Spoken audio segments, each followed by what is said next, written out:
Ang ibig sabihin po ay nilikha upang sumamba. Yan po ang simple definition or simple Tagalog ng ating pong title ngayong umaga, Made to Worship. Nilikha upang sumamba. Turn your Bibles in the book of Psalm chapter 95 verse 6 and 7.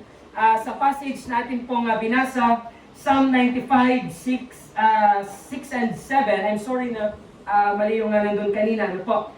Psalm 95, 6 and 7. Hindi po 67 dahil wala pong 67 ang 95. And let us all together read again these verses. Ano po? Verse 6 and verse 7. Hold your Bibles, open your Bibles, and let's read verse 6, verse 7, Psalm 95. Oh come, all together, ready now, begin. Oh come, let us worship and bow down.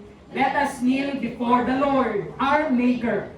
For He is our God, and we are the people of His pasture, and the sheep of His hand. Today, if you hear His voice.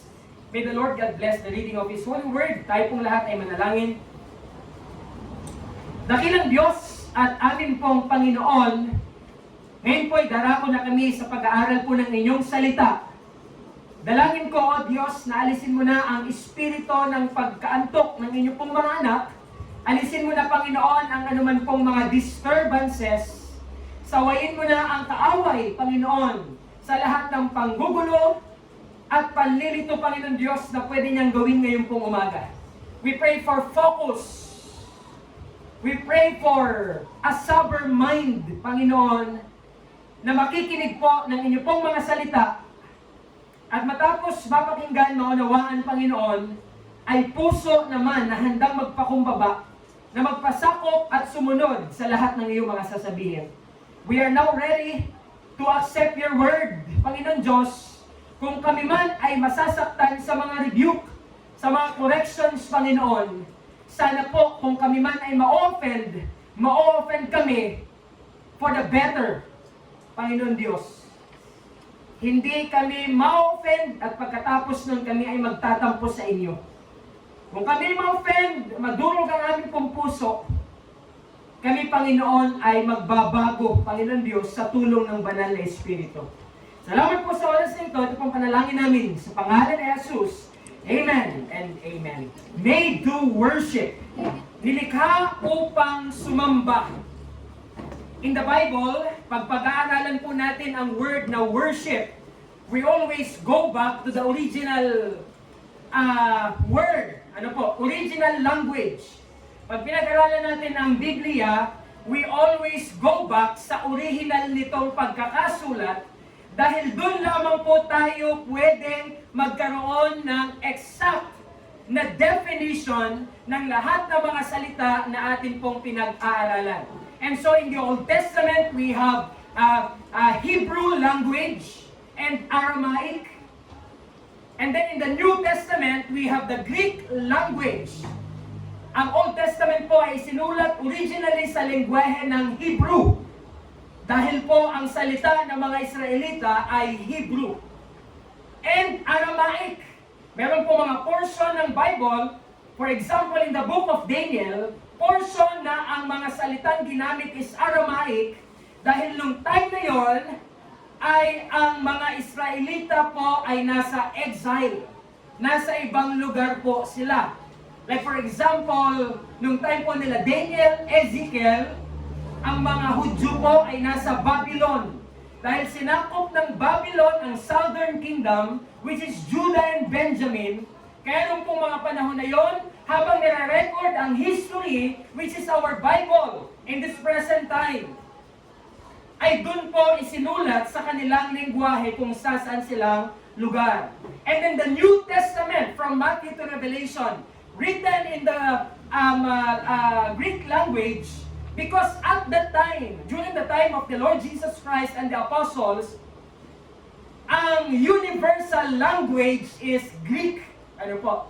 Na kumbaga sa panahon natin ngayon, the universal language is English. Ang naiintindihan na salita sa buong mundo ay Ingles sa panahon natin ngayon.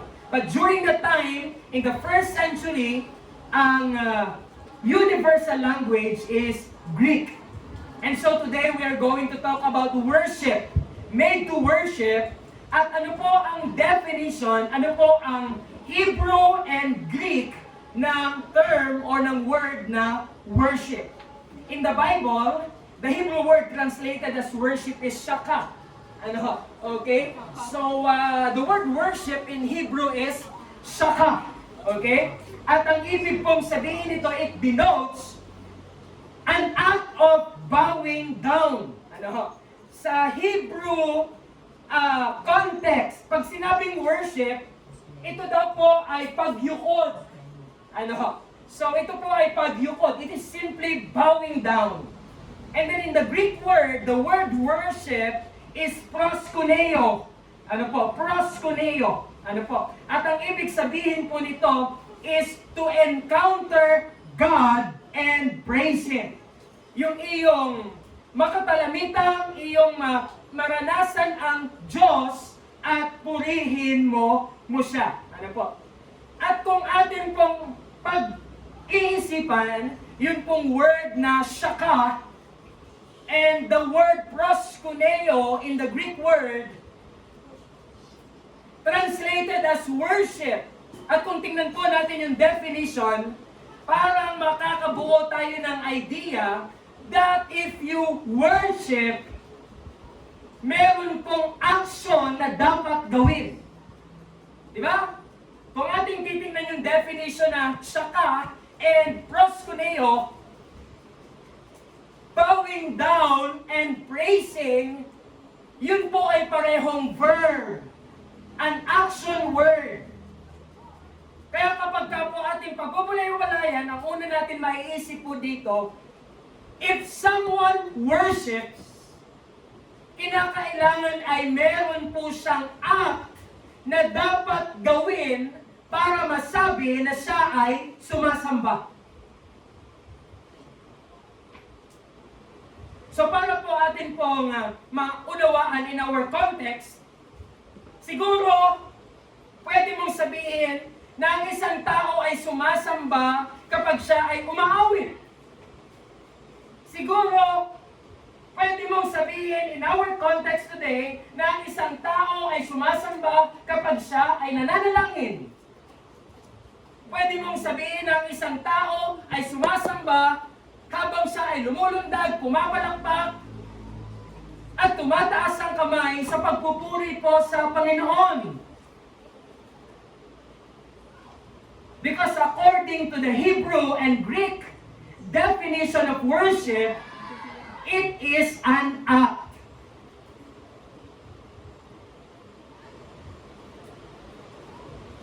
Pero ngayon pong umaga po ito, nais ko pong sabihin po sa inyo pong lahat, that worship is more than just an act. Worship is more than just an act. It is beyond sa iyong nakikita sa panlabas in the real sense. Kumuha po ako ng dalawang theologian na meron pong definition ng worship. Kinuha ko ang definition ni Macaulay at saka po ni Warren Wiersbe. And then from their definition of worship, gumawa po ako ng sarili kong definition what worship is all about. Ang sabi ni Macaulay, let us all together read, worship, all together, ready? Begin. Worship is a reverential response of creation to the all-encompassing magnificence of God. Nothing wrong. It is biblical. Ang sabi niya, ang pagsamba, ito ay reverential response. Ibig sabihin ng reverential ay may paggalang, merong mataas na pagtingin dun sa object na iyong sinasamba. At ang sabi sa kanyang definition, meron pong creation. At tayong tao ay belong sa creation nun pong creator, none other than God. So para kay Macaulay, ang pagsamba ay pag-appreciate sa magnificence or sa kagandahan ng Panginoong Diyos. And there's nothing wrong here. Another definition from a theologian, Warren Wiersbe. Let us all together read yung pong definition, worship. Ready now? Begin. Worship is the believer's response of all that he is, mind, emotions, will, and body, to all that God is and says and does. It is a loving response that is balanced by the fear of the Lord, and it is a deepening response the believer comes to know God better. Oh, nothing wrong. Magkaiba sila ni Macaulay, ng emphasis, pero sila po ay parehong tama. According to Warren Wiersbe, ang worship, ang totality ng worship, ay bumubuo sa buong pagkatao ng isang tao. When you say that you are worshiping God, your mind, your emotion, and your will ay dapat po gumagana. You cannot worship God without using your mind. Because you can only worship God if you know God. You cannot worship God without your affection, your emotion. Ang isang tao na may pagkaunawa sa Diyos, siya yung magmamahal sa Diyos. At ang isang tao na meron pong kaisipan tungkol sa Diyos, merong emosyon tungkol sa Diyos, definitely yung kanya pong will, yung kanya pong decision, yung kanya pong katawan ay susunod dun sa bagay na kanyang naunawaan at naramdaman. Diba ganun tayo? Yung katawan natin ay sumusunod, gumagalaw base sa iyong naunawaan at naramdaman. And now, that is the same. Pag po pinag-usapan po natin ang worship. Ang napakaganda kay Warren Wiersbe, ang sabi niya dito, to all that God is and says and does. Ang isang Kristiyano ay sumasamba sa characteristics ng Diyos base sa kanyang pagkakaunawa sa Diyos. Ang isang Kristiyano ay sumasamba sa lahat ng mga salita ng Diyos. At ang isang Kristiyano ay sumasamba sa lahat ng ginagawa ng Diyos. The characters of God, to all that God is. The Word of God, to all that God says. And then the deeds, or the works of God, to all that God does. Kaya tama po si Warren Wiersbe at tama po si Macaulay.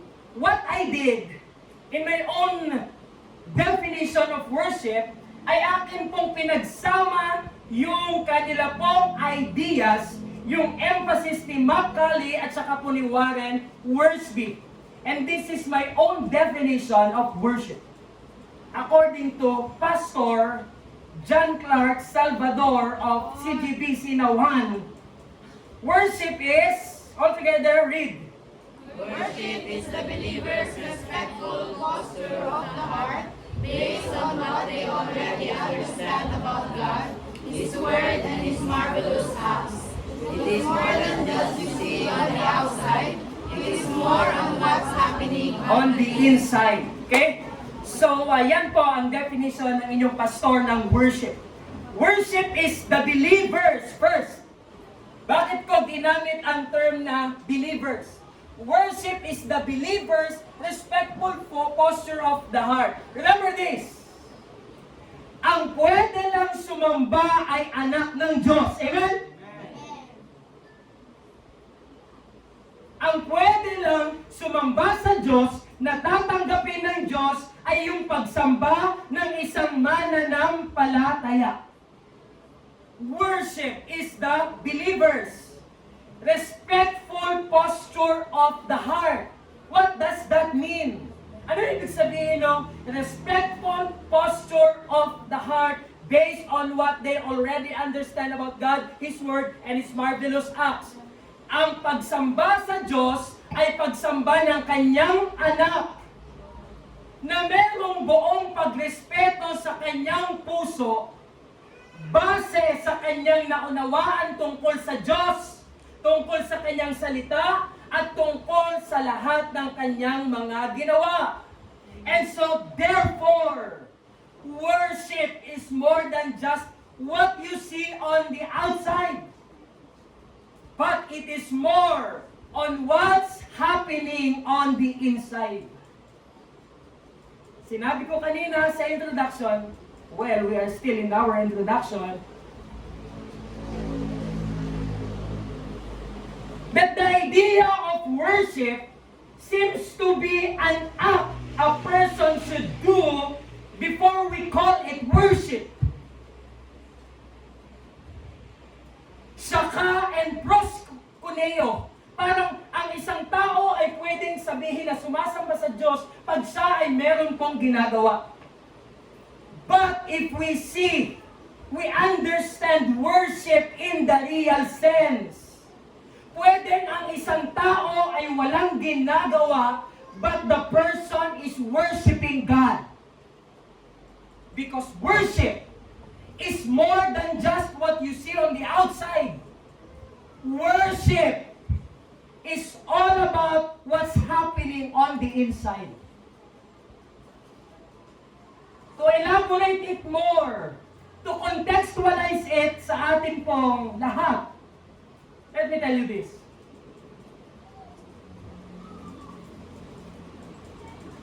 Pwedeng ang isang tao ay nakikita mong umaawit ng Christian song. Pwedeng ang isang tao ay nakikita mong umaawit ng Christian song, pumapalakpak siya habang inaawit niya yon, lumulundag siya at tumataas yung kanyang kamay habang ginagawa niya yon. Pwedeng mangyari yon without truly or really worshiping God.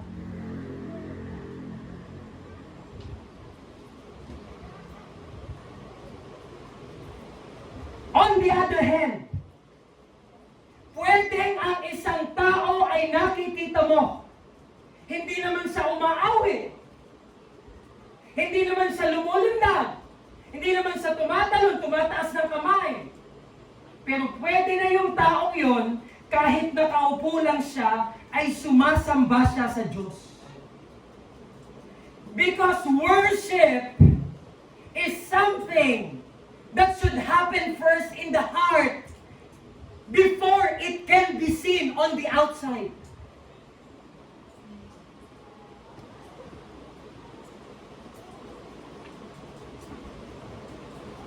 Kaya huwag mong akalain na basta't umawit ka, huwag mong akalain na basta't lumundag ka, pumalakpak ka, tumalon ka, sumamba ka na sa Diyos. Dahil pwede mong gawin yon na yung puso mo is without respectful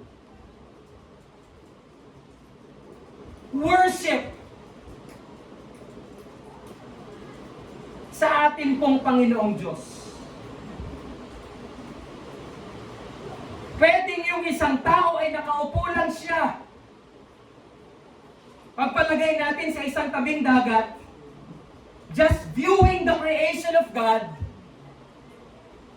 and in his mind acknowledging that God is the one who created all of these things, without singing, without clapping, without jumping, without raising yung kanyang kamay. Because worship in the real sense ay kung ano muna yung nangyari sa puso bago ito nakita sa labas. You are a hypocrite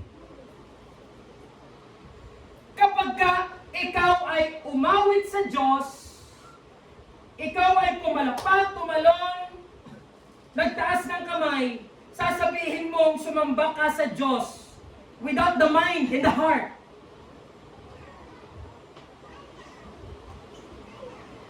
At yan po ang tunay na diwa ng pagsamba.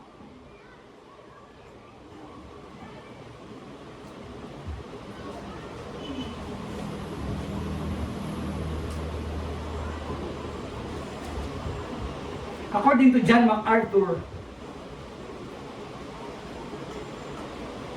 Ang worship ng isang taong walang nauunawaan tungkol sa Diyos is a mindless worship.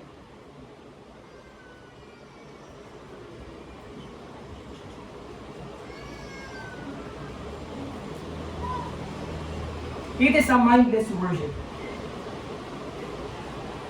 Ngayon pong umaga pong ito, just two things na atin pong pag-uusapan about worship.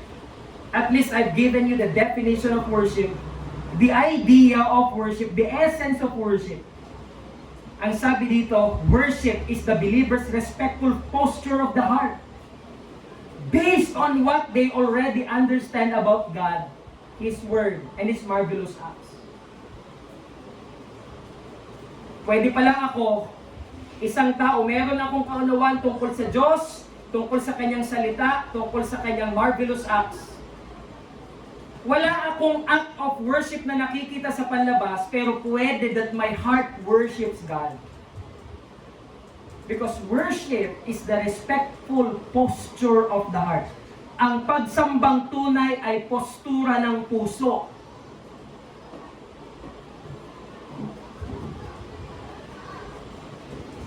First this morning, the reasons to worship God.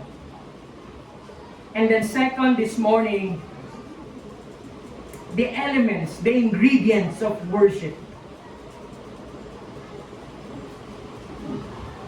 Pastor, kung kami po or kung tayo po ay nilikha ng Diyos to worship Him, what are the reasons? What are the reasons or mga dahilan kung bakit natin dapat sambahin ang Diyos? Letter A, or number 1. Let us all read all together because ready, begin. Because worship is the primary purpose of our existence. Because worship is the primary purpose of our existence. Psalm 29 verse 1 and 2. All together read, ascribe to the Lord. Ready now, begin. Ascribe to the Lord, O heavenly beings.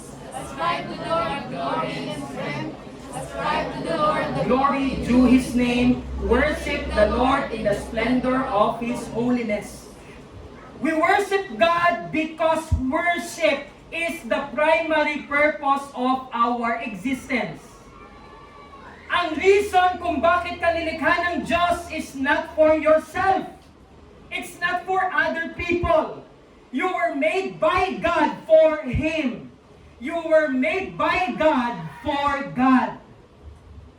Kala natin, tayo'y nilikha ng Diyos to enjoy ourselves, to enjoy our family, to enjoy our friends. Although they are not wrong. Hindi masamang i-enjoy ang sarili. Hindi masamang i-enjoy ang pamilya. Hindi masamang i-enjoy ang mga kaibigan. But as believers, as children of God, let us all remember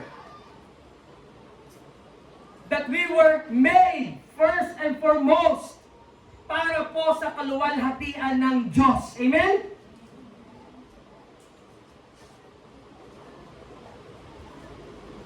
Wala tayong magagawa dun sa realidad or sa katotohanan that we have a God and this God is a self-centered God. Hindi naman natin mababago yun eh. According to the Bible, God is self-centered.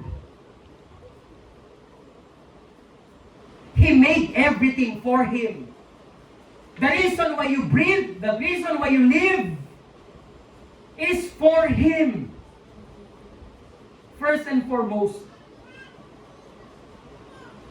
But our God is not selfish.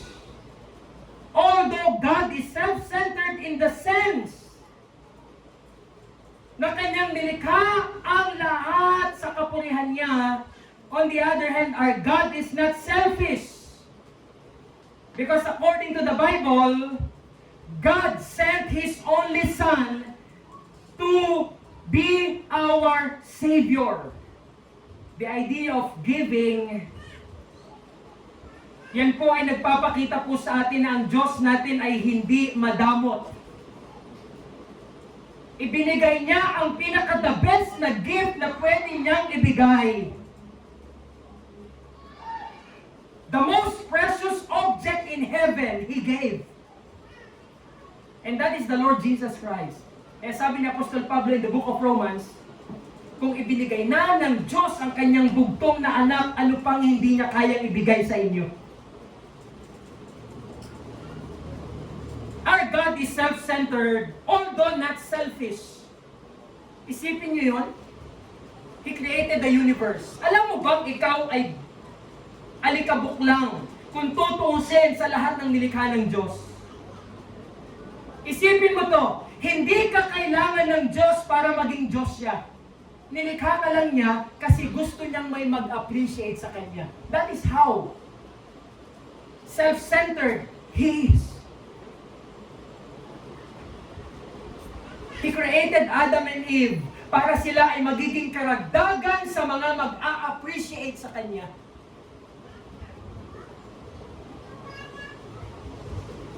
Kaya tayo mga kapatid, tayo kasangkapan lamang.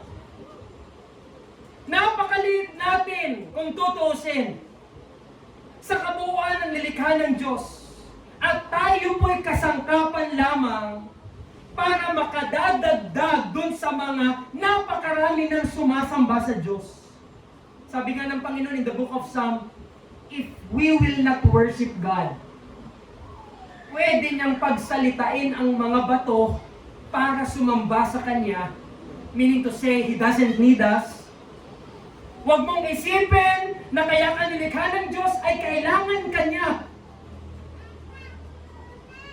Walang pangangailangan ng Diyos sa iyo. Karagdagan ka lang sa mga palamuti niya.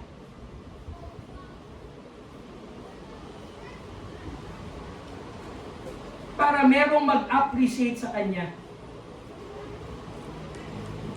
So that means we don't live for ourselves.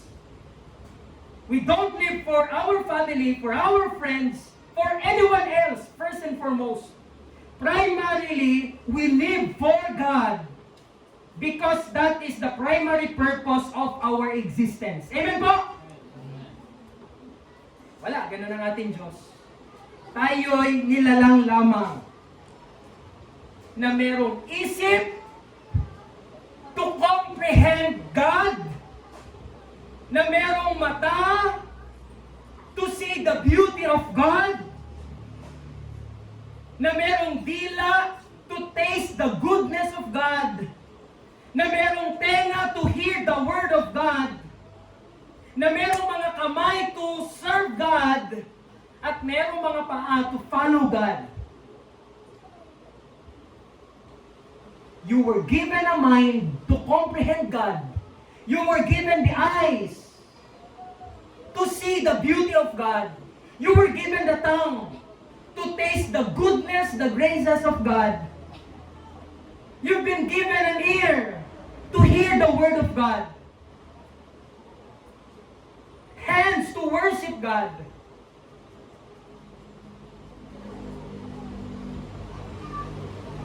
At ang mga paa para sumunod sa Panginoong Diyos sa anumang misyon mo sa mundong ito. All for Him. Wala ka sa larawan. Wala ka sa picture. It's God first and foremost. Second reason, kung bakit po natin dapat sambahin ang Diyos. All together read, because, ready, begin. Ang pagsamba ang siyang pinakang pangunahing dinidesire ng Diyos para sa kanyang mga anak. John 4:23, all together read. But the hour is coming, all together read. The hour is coming and is now here, when the true worshipers will worship the Father in spirit and truth. For the Father is seeking such people to worship Him. The Father is seeking such people to worship Him. Kung merong unang gusto ang Diyos para sa ating kanyang mga anak, hindi po yun ang Great Commission. Kung merong pinakang unang gusto ang Diyos sa ating mga anak, is the greatest commandment, not the Great Commission. Although the Great Commission is important to our Lord, it is our means to spread the good news of salvation to all the world. Pero hindi po yan ang number one desire ng Diyos sa atin. It is the greatest commandment. And what is the greatest commandment? It is to love God with all our mind, with all our heart, with all our strength, with all our being. Mahalin mo muna ang Diyos bago ka mag-mission. That is what God desires for His people. Gusto niya yun eh. Yung pagsamba. And so we give it to God. Dahil tayo po ay Kanya. Maganda yung sinabi sa Psalm 95. We are His sheep. Okay? We are His people and the sheep of His pasture. Tayo Kanya. So ibig sabihin tayo yung mga mananamba. At tayo lamang yung ine-expect ng Diyos na sumamba sa Kanya. Letter C. Because worship altogether, ready now, begin. Because worship is part of our daily fellowship with God. Worship is part of our daily fellowship with God. Pag tayo ay sumasamba sa Kanya, nakiki-fellowship tayo sa Diyos. Psalm 100 verse 1 to 5. Make a joyful noise all together. Ready? Begin.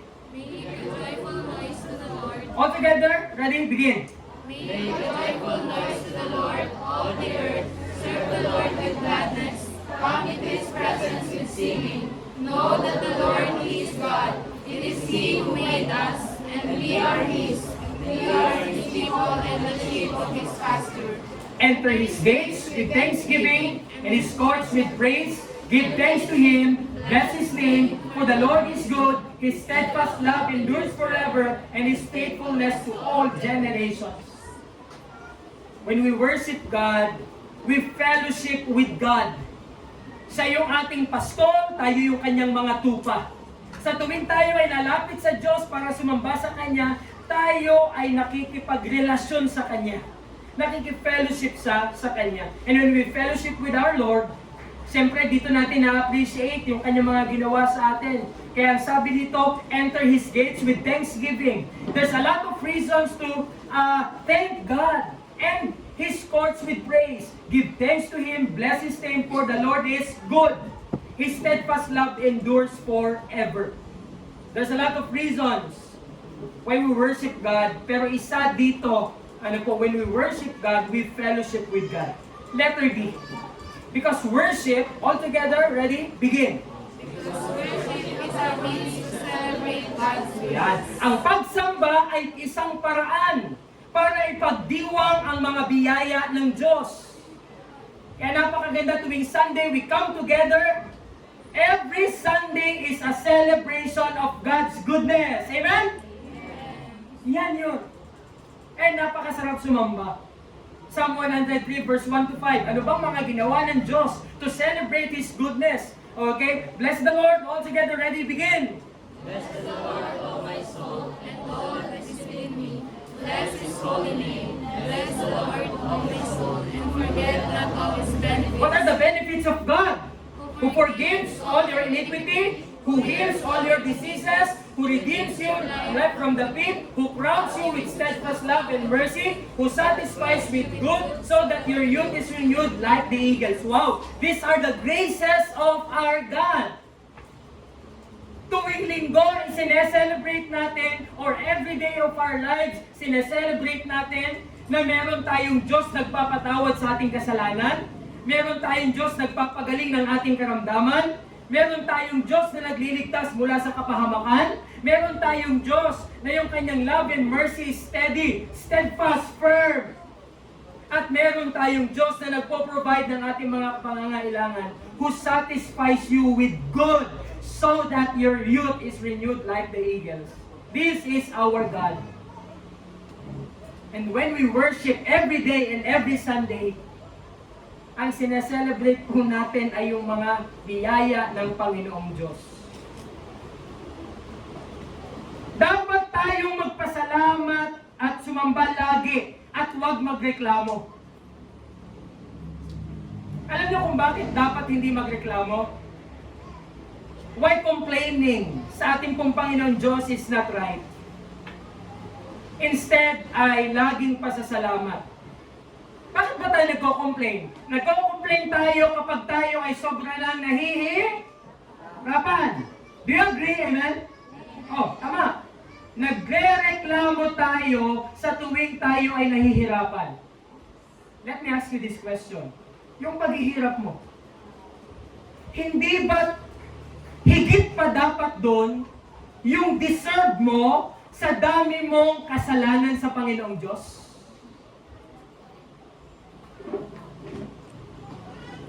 Tama ba yun? Nagre-reklamo ka. Minsan nga sinisisi mo pa ang Panginoon eh. Panginoon, bakit ganito lang yung buhay? Bakit ang hirap ng buhay ganito, ganyan? Huwag kang magreklamo. Because after all, what you deserve is hell. Impyerno ang deserve mo. Kung tutuusin. Nagre-reklamo ka, mahirap mag-aral. Nagre-reklamo ka, mahirap magtrabaho.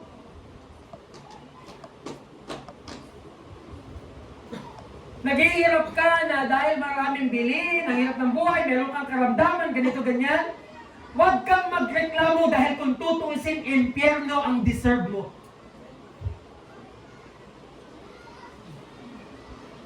Kaya ang sabi dito ng Psalmist, Psalm 100 verse 1 to 5. Psalm 103 verse 1 to 5. Ang Diyos natin nagpapatawad sa kasalanan, nagpapagaling ng mga karamdaman, nagliligtas mula sa kapahamakan, nagbibigay ng kanyang pag-ibig at ng kanyang awa, at nagbibigay ng ating makakain pangangailangan. These are reasons to celebrate God's grace. Amen? And letter E, reason why we worship our God. Because worship, altogether, ready, begin. Wow. Bakit tayo dapat sasamba sa ating Panginoon? Dahil po ang worship ang pinakang unang purpose ng ating existence. Tayo'y humihinga, may buhay. Hindi para sa ating sarili, kung kanino man. We have breath, we have life, and we live for God first and foremost. Worship is what God desires for His people. Wala namang ibang i-expect ang Diyos na sumamba sa Kanya, kundi tayo na Kanya pong mga anak. Because worship is part of our daily fellowship with God. When we worship God, we fellowship with our God. Nakikipag-date tayo sa Panginoon every time we come to Him in worship. And then letter D, ang sabi dito, means to celebrate God's grace. Daming biyaya ng Diyos eh. And then letter E, because worship contributes to our global mission. Wow, dito ko naintindihan na kahit pala ang worship ay magko-contribute sa Great Commission. Psalm 40 verse 3. He put a new song. Ready now? All together, ready? Begin. He put a new song in my mouth, a song of praise to our God. Many will see and hear and put their trust in the Lord. Oh, okay. Sabi dito, He put a new song in my mouth. Bakit new song? Dahil nung hindi ka pa naliligtas, nung hindi ka pa nakakaunawa sa Panginoong Diyos, ang awit mo ay hindi para sa Diyos, kundi para sa mga Diyosan. Kaya sabi dito ng psalmist, He put a new song in my mouth. And what is that song? The song of salvation. A song of praise to our God. At ang sabi, many will see and fear. Marami ang makaka-observe ng iyong pagsamba sa Diyos. And when the people observe your worship of God, dun sila magkakaroon ng kaisipan. Dun sila magkakaroon ng awareness. Sino ba ang Diyos ng taong ito na kanyang laging sinasamba? And they will put their trust in the Lord. Pwede pa lang yung worship mo ay mag-attract ng ibang mga tao para sila ay magkaroon ng pagnanasa na kilalanin din yung Diyos na sinasamba mo. Amen? Wow, that's the beauty. You are a student, Kristiyano kang estudyante. Kapag nakita ng mga kaklase mong unbelievers that you are worshiping your God, na-observe nila yon, at sa tuwing nakikita nila yon, nagkakaroon ng tanong sa isip nila, sino ba yung Diyos na sinasamba ng tao na to? Ikaw ay isang Kristiyano na ikaw ay nasa field ng iyong trabaho, whatever it is. At kitang-kita yung pagsamba mo sa Diyos. Yun ay nagkikreate po ng desire sa kanila na kilalanin din nila yung Diyos mo at sambahin din nila yung Diyos mo. That's why when we worship contributes to our global mission. Put their trust in the Lord when they see and fear. Kaya kung isa ay isang tao na hindi naman nakikita sa iyo yung Diyos na sinasamba mo, walang sino mo mag-i-inquire sa iyo. So these are the reasons, few reasons, mula sa napakarami pang mga dahilan na dapat nating sambahin ang Diyos, ang binigay ng Panginoon sa ating ngayong umaga ay 5 dahilan. Bakit natin sasambahin ang Diyos? We were made to worship. Bakit? Una, yan ang purpose ng iyong existence. Isa ka lang sa napakarami pang nilikha ng Diyos para mag-ascribe ng worship sa Kanya. Ingredients lang tayo ng Diyos, Panginoon. Pangalawang reason, bakit natin dapat sambahin ang Diyos? Dahil gusto ng Diyos at wala namang ine-expect ang Panginoon na ibang sasamba maliban sa Kanyang mga anak. Paano ba maging anak ng Diyos? Simply put your trust, your faith in the Lord Jesus Christ. Repent from your sins at magkakaroon ka ng buhay na walang hanggan at relasyon sa Diyos. At pangatlong dahilan, ang sabi po dito, we worship because worship is part of our daily fellowship with God. Yan na yung date natin sa Panginoon. When we are alone, just thinking, meditating on the greatness of our God. That is already worship and fellowship with God.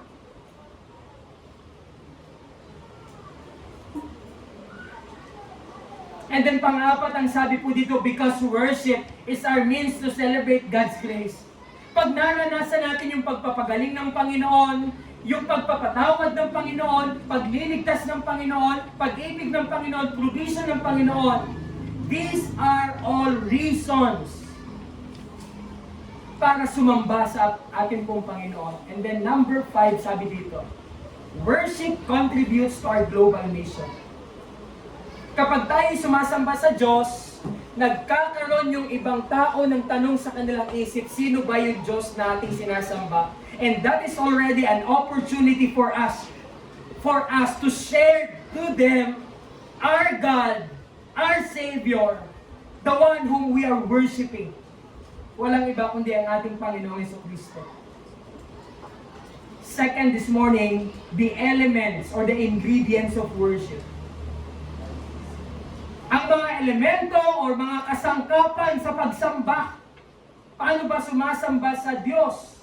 Ano yung mga form na pwedeng makita sa panlabas para masabi ng isang tao ay sumasamba sa Diyos? Letter A or number 1. Worship, ready now, begin. Worship in spirit and in truth. Okay, worship in spirit and in truth. Sumamba sa Diyos sa espiritu at katotohanan. Let's all read John 4:23-24. Ready? But the hour is coming, all together, begin. But the hour is coming and is now here, and the true worshippers will worship the Father in spirit and truth. For the Father is seeking such people to worship Him. God is spirit, and those who worship Him Must worship in spirit and in truth. Anong ibig sabihin na sambahin ang Diyos sa espiritu at katotohanan? When you say you worship God in the spirit, ano bang klase ang Diyos na being? God is a spirit being. At ang sabi na dito, kung sasamba tayo sa Diyos, we worship in the spirit. Ang ibig sabihin nun, ang hangad ng Diyos ay yung laman ng ating puso at isip. That is worshiping in the spirit. Worship in spirit and in truth. Ano ibig sabihin ng truth? You worship God on the basis of what you understand about God, about Him in His Word. Hindi mo pwedeng sambahin ang Diyos outside sa kanyang revelation, sa kanyang mga salita. Pwede mo lang sambahin ang Diyos based sa iyong natutunan kung sino ang Diyos sa kanyang mga salita. Outside the scripture, you can no longer worship God. Otherwise, ang tawag doon is mindless worship. Mindless worship. Letter B or number 2. Worship. Ready now? Begin. Worship through the Lord's Supper, communion. Sa tuwing tayo ay nagtitipon-tipon, just like this morning, at aalalahanin ang ginawang sakripisyo at kanamatayan ng Panginoong Yesus sa krus, that is worship. 1 Corinthians 11:24-26. Ito ang sabi ni Apostol Pablo, quoted in the Gospels. And when he had given thanks, ready all together, ready, begin. Pakilakas po, ready, begin. And when he had given thanks, he broke it and said, "This is my body which is for you. Do this in remembrance of me." In the same way also he took the cup after supper, saying, "This cup is the new covenant in my blood. Do this as often as you drink it in remembrance of me. For as often as you eat this bread and drink the cup, you proclaim the Lord's death until he comes." Whenever you do or celebrate the communion, the Lord's Supper, ang sabi dyan, you proclaim the Lord's death until He comes. Look at that. So, the Lord's table is worship. Pag tayo nag-Lord's table, ating idinideklara, pinoproklama ang kamatayan ni Kristo hanggang siya ay muling bumalik.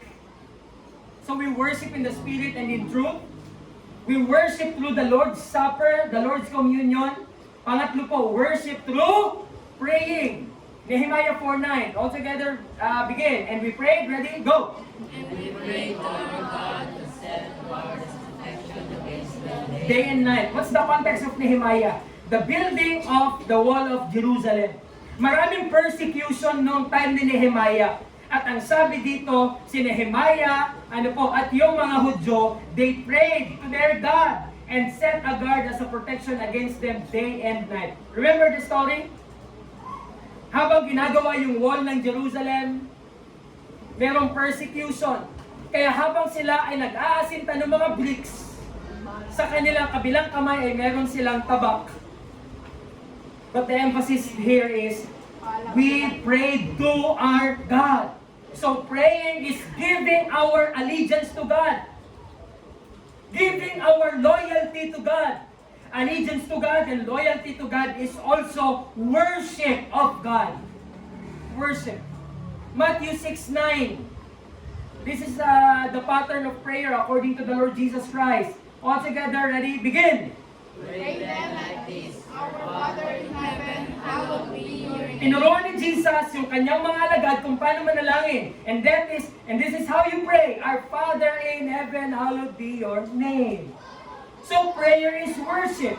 The Lord Jesus Christ taught His disciples how to pray. And so prayer is worship. 1 John 5:14. Kailan lang ba tatanggapin ng Panginoon yung ating mga panalangin? And this, ready, begin. And this is the confidence that we have toward Him, that if we ask anything according to His will, He hears us. Yung ang papakinggan lang at sasagutin lang ng Diyos na panalangin ay yung ating panalangin na naka-align sa kanyang kalooban. That is clear. Kaya the moment na mag-pray ka, outside sa kalooban ng Diyos, hindi yun pinakikinggan ng Diyos at hindi yun definitely papakinggan ng Diyos. How to know the will of God? In His Word. In His Word. Lahat ng ipapanalangin mo sa Diyos, na labag sa Diyos, ay hindi sasagutin ng Diyos. Praying is worshiping. Another one. We worship through singing. Yan yung madalas nating ginagawa kahit hindi tayo kagalingan. Utos yan na umawi. Ephesians 5:19 and 20. All together, addressing, ready, begin. Addressing one in songs and hymns and spiritual Wow! songs, Singing and making melody to the Lord with your heart, giving thanks always and for everything to God the Father in the name of our Lord Jesus Christ. Tandaan niyo to mga kapatid. Worship has always been singing in the scripture, not dancing. Wala kayong makikita sa Biblia na ang pagsasayaw ay ginamit na form ng worship. That is why we do not dance. Dahil walang sinabi sa Biblia na gamitin ang pagsayaw na kasangkapan sa pagsamba sa Diyos.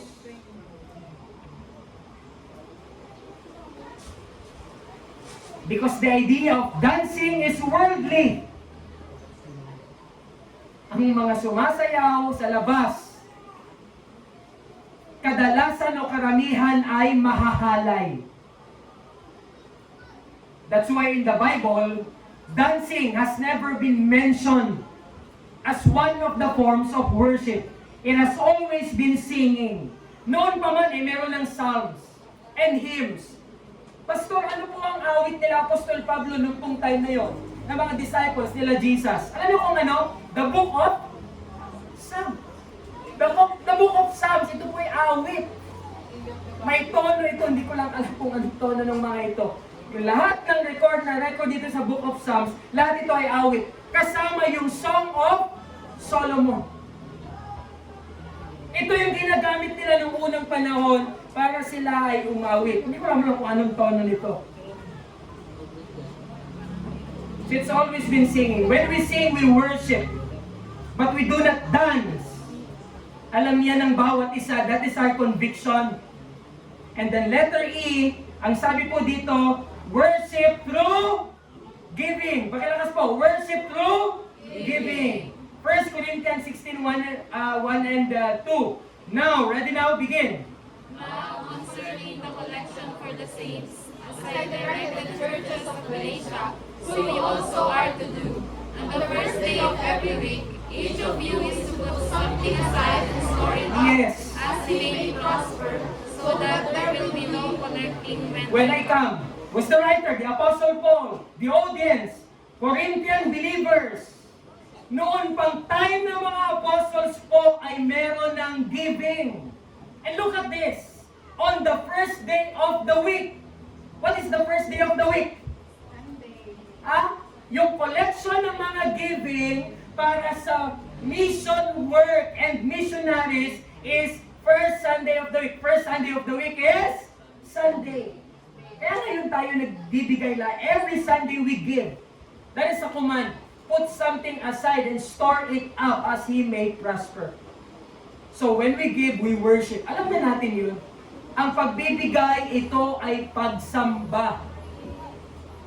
Hindi dahil kailangan ng Diyos ng ating resources. Kaya tayo nagbibigay. Ang ating pagbibigay is an expression of worship and love. Hindi tayo nagbibigay dahil pulubi ang Diyos. Who are you to give unto the Lord? Sabi sa Romans 11. Who are you to give counsel unto the Lord? Di kailangan ng Panginoon ang ating bigay. But we give because number one, it is a command and it is an expression of worship. Pagsamba. Letter F, worship through reading. When we read the Word of God, we worship. Ang sabi ng Psalm 1 to 3, blessed, ready now, begin. Blessed is the man who walks not in the counsel of the wicked, nor stands in the way of sinners, nor sits in the seats of scoffers. But his delight is in the Read! law of the Lord. Read! Read! His law, Read po! Pakibasa lahat! All together, go!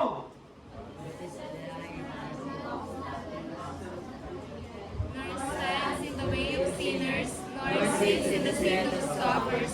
But his delight is in the law of the Lord, and on his law he meditates Day and night, he is like a tree planted by the streams of water that yields its fruit in its season, and its leaf does not wither. In all that he does, he prosper. Why am I asking you to read? Because reading is worship. Tamad kang magbasa. Dito pa lang. Sa bahay mo, tamad ka ding magbasa ng Biblia. A person who worships God is a person who reads the Word of God day and night.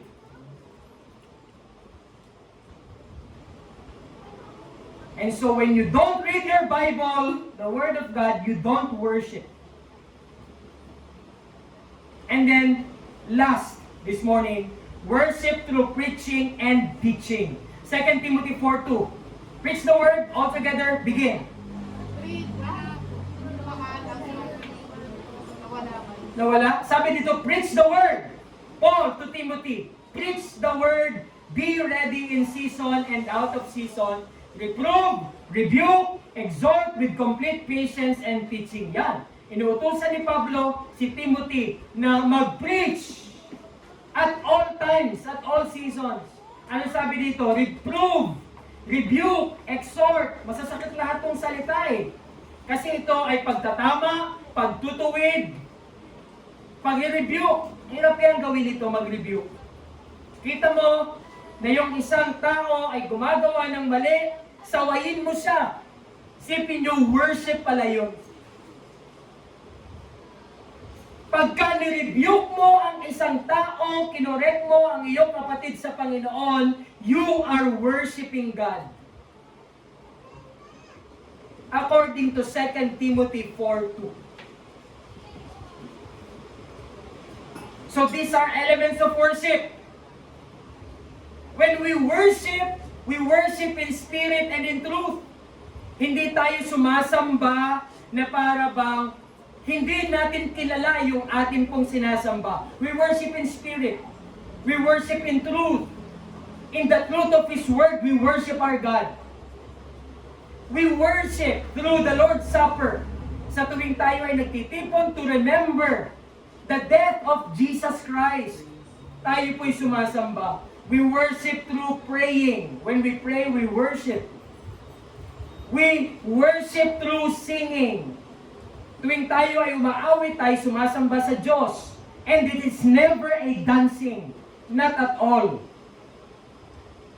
And the letter E, worship through giving. Pag tayo nagtatapat sa Diyos, sa lahat ng Kanyang kaloob sa atin na dapat nating ibalik sa Kanya, it is a worship.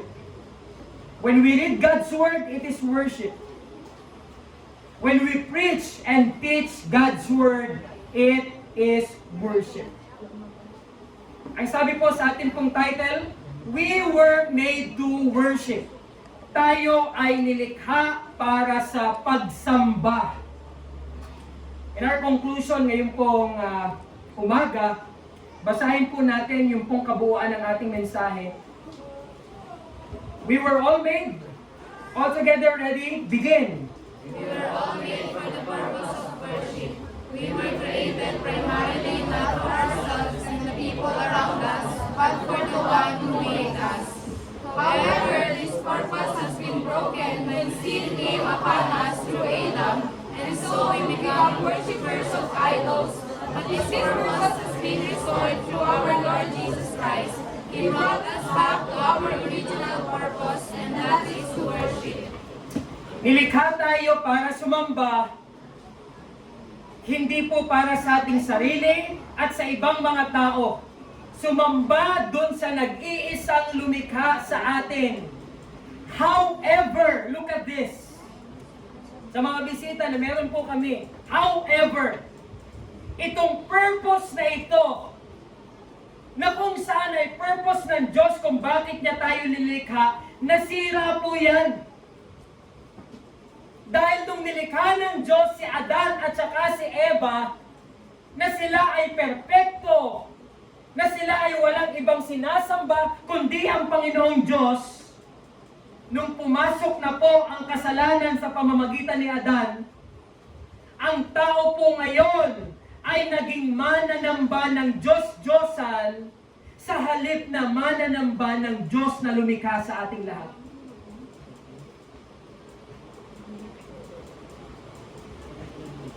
Pero ano po yung sinasabi po dito?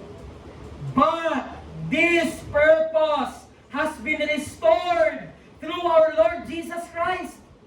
Nung hindi pa tayo mananampalataya, ang ating pagsamba ay nasa Diyos-Diyosan. Hindi lamang libulto. It could be money, education, family, profession, name it.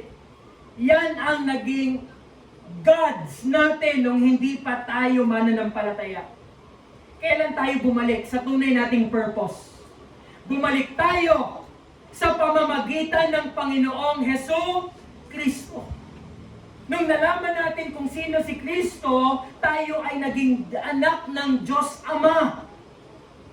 At si Kristo ang nagbalik sa atin sa ating original na purpose.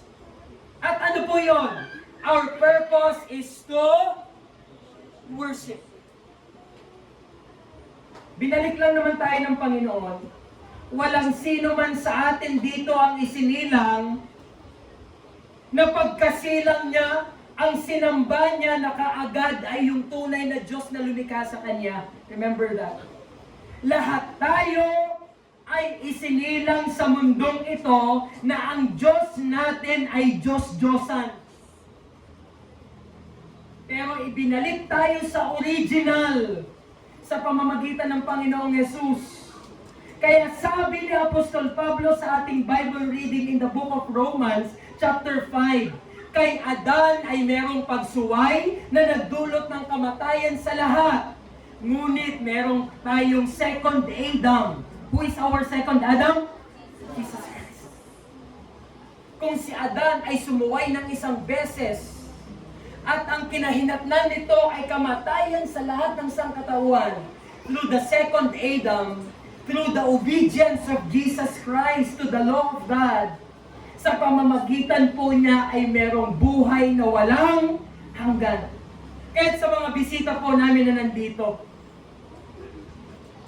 unless you know the Lord Jesus Christ, you are still a worshiper of idols.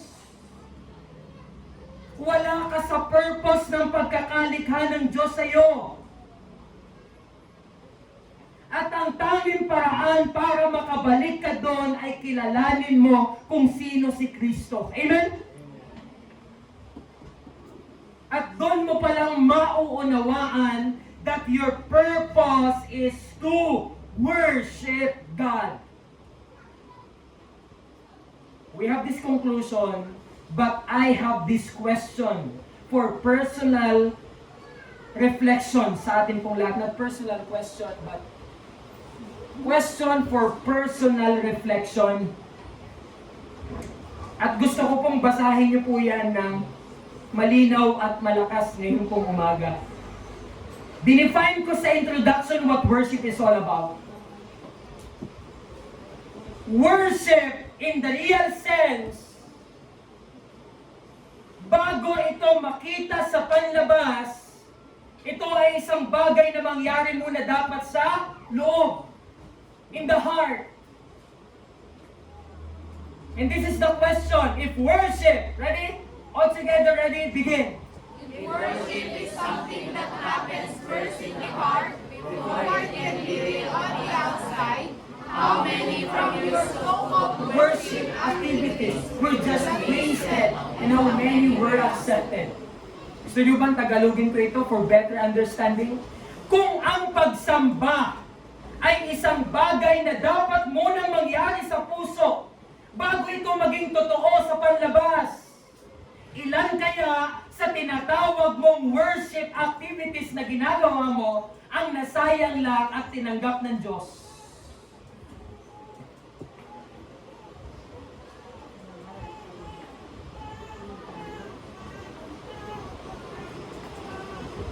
Sa isang taon, there are 365 days. There are 52 weeks. 52, 54 weeks. 52 weeks. Ibig sabihin, mayroong 52 Sundays. At yung Sundays natin ay ating itinuturing na worship service. Worship service. So, ilan kaya doon sa mga ipinunta mo dito, yung nasayang lang, ilan kaya kaya yung mga ipinunta mo dito na tinanggap ng Diyos, kung ang pagbabasihan ay yung definition ng worship,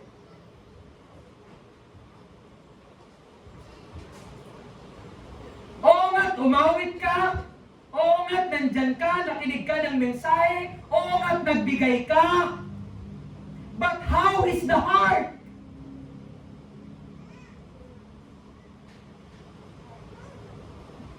Pero palagi mo yan na ini-include as your worship.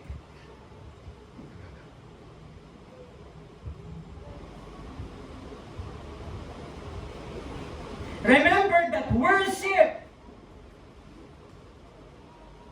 is the respectful posture of the heart.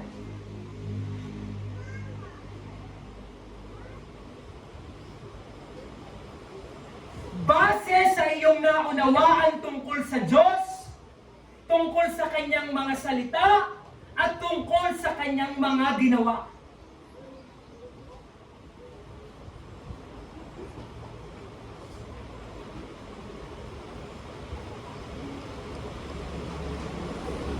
So kahit umawit ka dito, na sinasabi mong yan ay isang pagsamba, kung ginawa mo yan without any understanding of who God is, without any understanding of His Word, without any understanding of the things that He has done, you are not worshiping.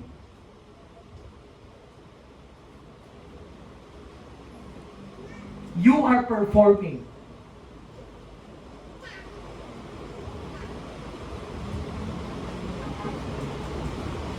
Magkaiba ang worship sa performance. Pwede kang mag-perform na hindi pala talaga nangyayari yung worship.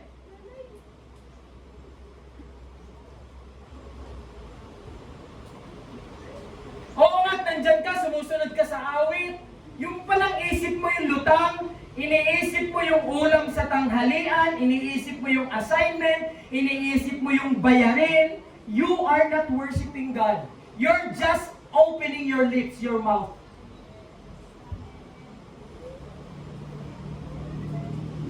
Yung bibig mo'y bumuka, pero yung puso mo'y hindi sumasamba.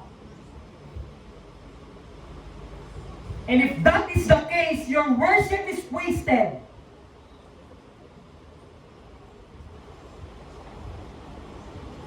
Dapat pag umawit ka, naunawaan mo yung bawat salita, and you think of God, you think of His Word, and you think of all that He has done.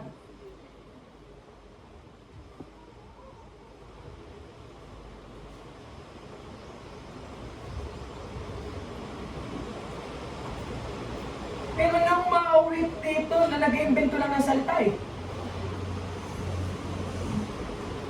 Kasi nasabi, and I do not know if you can call that worship.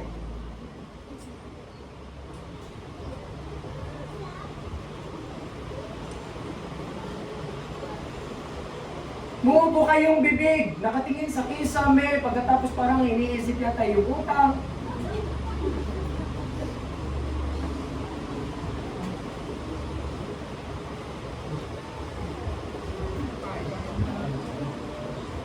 Kaya napakaganda ng awit na Heart of Worship. Sabi doon, when the music fades and all stripped away, and I simply come, longing just to bring something that is of worth, that could bless your heart. Ang sabi doon sa awit na yon na Heart of Worship, I'll bring you more than a song. For a song in itself is not what you required. Panginoon, magbibigay ako sa iyo ng isang ng higit sa awit. Because in the first place, hindi mo naman kailangan yung awit. I'll bring you more than a song, for a song in itself, it's not what you required. You search much deeper within, and that is the heart. Before you give a song to the Lord, you give your heart first. Kaya ang sabi dun sa awit, I'm coming back to the heart of worship. I'm sorry, Lord, for the things that I've made it. Bakit? Ang dami nung beses na sinabi mong sumamba ka, pero wala talaga dun yung puso mo at hindi mo naiintindihan yung ginagawa mo. That's why that song is a song of confession. Pag wala na ang mga kantahan ng yan lahat, yung puso mo ba ay sumasamba sa Diyos? Kasi means lang yan eh. Singing is not worship in its totality. Bahagi lang yan, ingredient lang yan. Ang tunay na worship ay yung laman ng puso.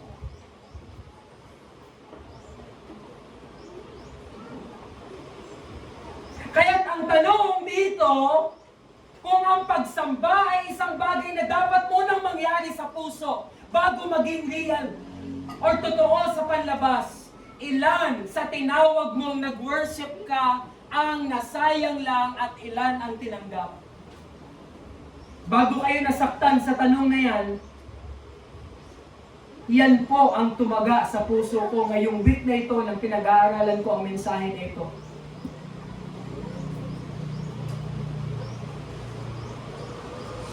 Ilan kaya sa mga ginagawa ko, sa dami kong ginagawa,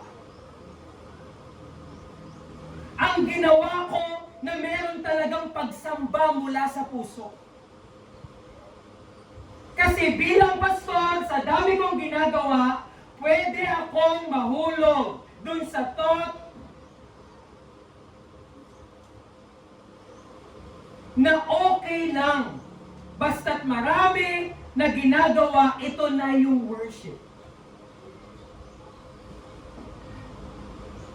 At dahil paulit-ulit lang yung ginagawa ko sa gawain ng Panginoon, pwede ako mapunta dun sa tendency, sa possibility na ang lahat ng ito ay maging routine na lang na wala talagang puso.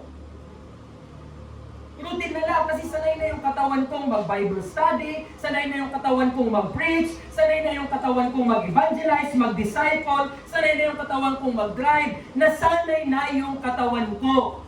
Kaya pwedeng ang mga bagay na ito'y ginagawa ko na lang dahil nasanay na ako without the heart that is worshiping God.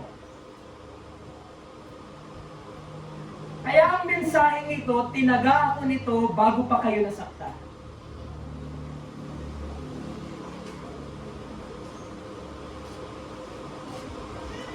So ano? Do you really worship?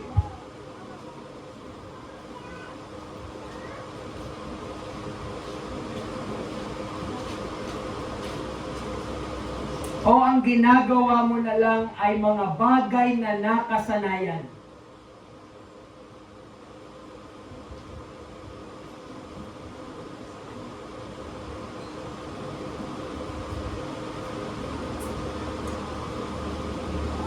Pero sabi nga dun sa awit, I'm sorry, Lord, for the thing I've made it. I'm coming back to the heart of worship.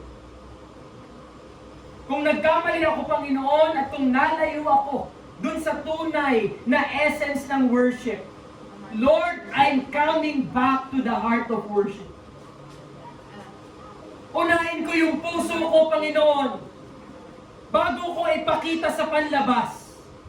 Dahil ang nakikita sa panlabas na walang puso ay hipokrito.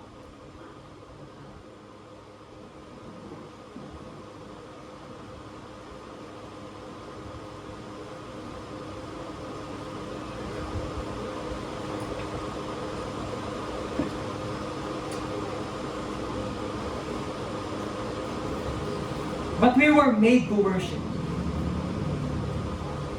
Tayo pong lahat ay manalangin. Let's all bow our heads, close our eyes.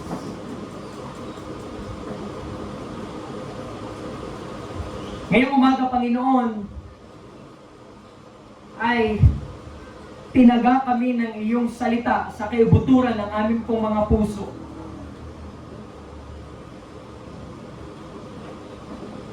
Nalaman po namin ang tunay na kahulugan at diwa ng worship.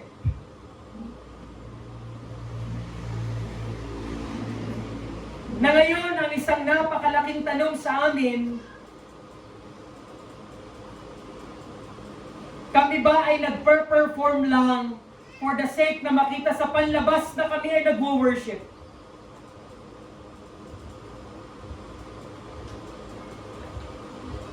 Na wala palang puso sa ginagawa.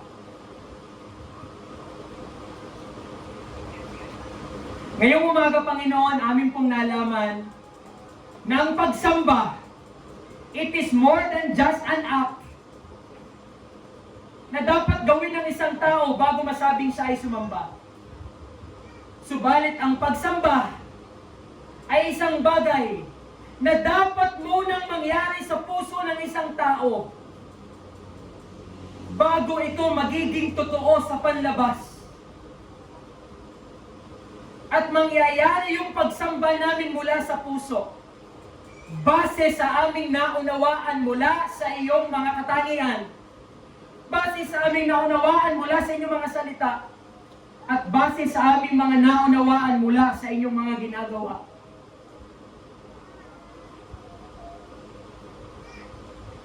Panginoon, ngayong umaga, dinurog mo kami.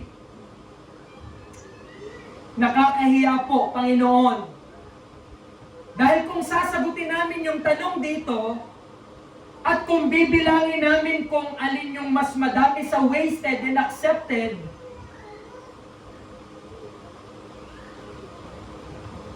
tiyak, Panginoon, na napakarami nung wasted kesa dun sa tinanggap mo. Dahil madalas ay nasanay na lang kaming gawin for the sake na gawin, para hindi masaway kapag kami ay tinanong kung ginagawa ba namin. Madalas sa pagkakataon, Panginoon, ay ganun ang katotohanan. Ginawa namin na wala talagang puso. At hindi po yun ibibilang na isang pagsamba. Kaya ngayong umaga, Panginoon, tulungan mo kami na protektahan namin, Panginoon Diyos, yung aming personal na relasyon sa iyo. Ingatan namin itong mabuti, Panginoon, na sa tuwi-tuwi na ikaw yung aming naiisip, pinagbubulayan ng iyong mga salita, sinasambat, inaawitan, Panginoon, upang hindi kami malihis. Dalangin ko, Lord, yung mga nandito sa aming kalagitnaan, marami pa sa kanila ang hindi pa totoong mananampalataya. Naunawaan nila ngayong umaga that they were made to worship. Pero Panginoon, sana ay naunawaan din po nila na yung purpose na yun, Panginoon, ay nabali, nasira, ng dahil sa kasalanan. At ang tanging pwedeng makapagpabalik sa kanila sa purpose na yon ay walang iba kundi ang aming Panginoon na tagapagligtas. And so I pray, Lord, na sana kumilos ka sa puso ng mga tao pong ito. Help them to understand that they were made to worship. And worship can be done through the Lord Jesus Christ. Sana po'y sila'y magsisi sa kanilang mga kasalanan at kilalanin ka bilang Panginoon at tagapagligtas. Salamat po. Ito po ang aking panalangin sa pangalan ni Jesus. Amen.